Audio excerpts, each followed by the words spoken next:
Dear students, आज का हमारा टॉपिक है ग्रीन हाउस इफेक्ट और ग्लोबल वार्मिंग। तो चलिए स्टार्ट करते हैं।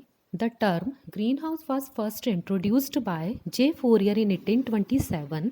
This effect is also called global warming और एटमॉस्फेरिक इफेक्ट और कार्बन डाइऑक्साइड प्रॉब्लम। मीन्स जो ग्रीन हाउस टर्म है सबसे पहले जे फोरियर के थ्रू 1827 में इंट्रोड्यूस किया गया था। इस इफ़ेक्ट को यानी ग्रीन हाउस इफ़ेक्ट को ग्लोबल वार्मिंग और एटमॉस्फेरिक इफ़ेक्ट या फिर कार्बन डाइऑक्साइड प्रॉब्लम के नाम से भी जाना जाता है। चलिए हम डिस्कस करते हैं डेफिनेशन को।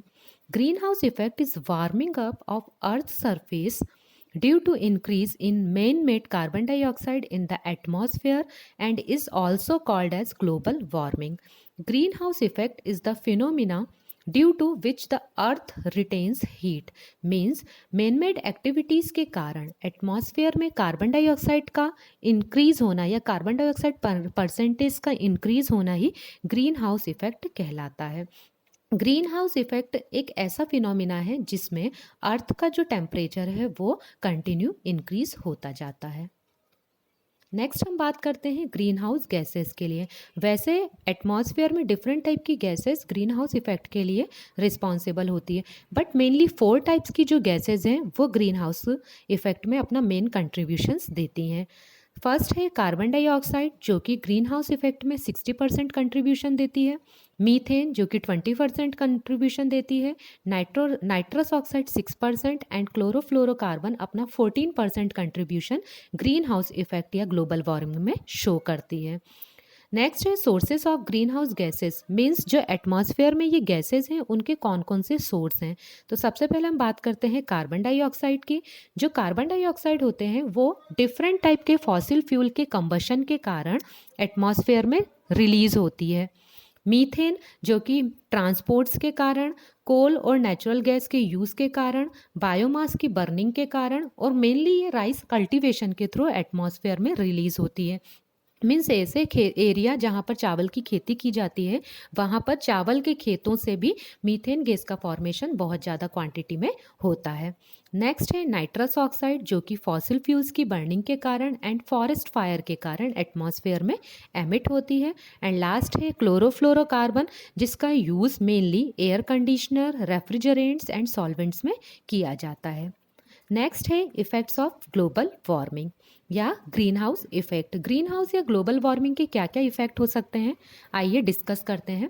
सबसे पहले तो ग्रीन हाउस इफ़ेक्ट के कारण एटमॉस्फेयर में कार्बन डाइऑक्साइड का परसेंटेज इंक्रीज होता है जिसके कारण अर्थ सरफेस का temperature 3 to 5 degree centigrade increase हो सकता है 21st सेंचुरी तक।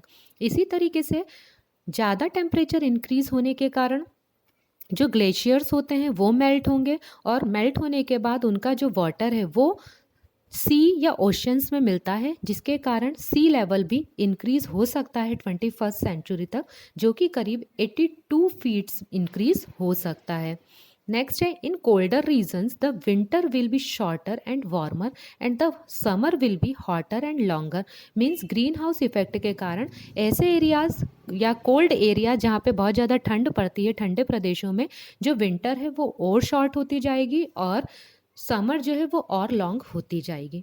The global rainfall will be disturbed. Green house के इफेक्ट के कारण जो ग्लोबल रेनफॉल है वो भी डिस्टर्ब हो सकती है। नेक्स्ट है the biotic life will be affected with an increase in global temperature resulting the disruption of the whole ecosystem। Means atmosphere में टेम्परेचर के कंटिन्यू इंक्रीमेंट के कारण या कंटिन्यू इंक्रीज होने के कारण जो बायोटिक लाइफ है या इकोसिस्टम है उस पर भी इसका इफेक्ट शो होता है। Human health will be affected. Extreme hot weather में cause several diseases. Means high temperature के कारण या ग्लोबल वार्मिंग के कारण ह्यूमन हेल्थ भी अफेक्ट होती है। ज़्यादा टेम्परेचर के कारण डिफरेंट टाइप की डिसीजेस ह्यूमन बींग्स में हो सकती हैं। चेंज इन ओशन टेम्परेचर में also affect marine life adversely.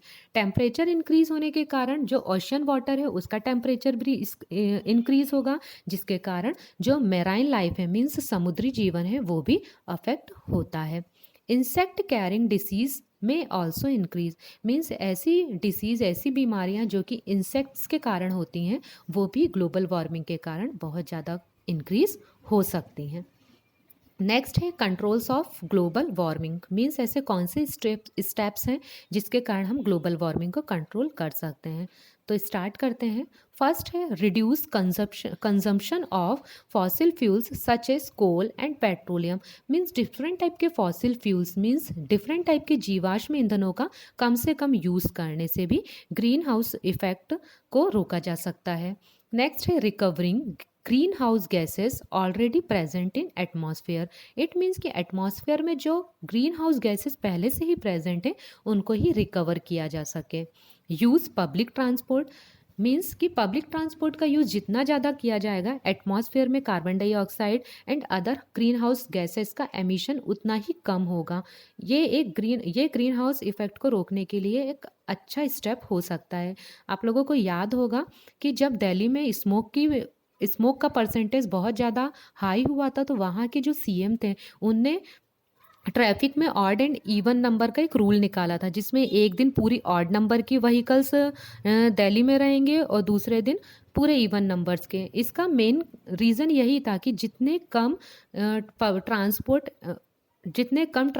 Use किए जाएंगे उतना ही कम इस टाइप की गैसेस का एमिशन होगा जो कि एटमॉस्फेयर को हार्मफुल करते हैं या हार्मफुल इफेक्ट एटमॉस्फेयर में शो करते हैं। नेक्स्ट है मेंटेनेंस ऑफ व्हीकल्स। हम लोग मोस्टली देखते हैं कि बहुत लोग ऐसे व्हीकल्स का यूज़ करते हैं जिसमें इंटरनल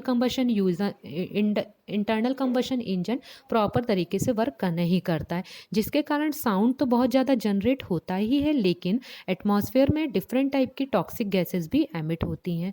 तो इसके लिए जो व्हीकल्स हैं उनको अगर हम टाइम टू टाइम मेंटेन करते हैं तो ग्लोबल वार्मिंग या ग्रीन हाउस इफेक्ट को काफ़ी हद तक कम किया जा सकता है।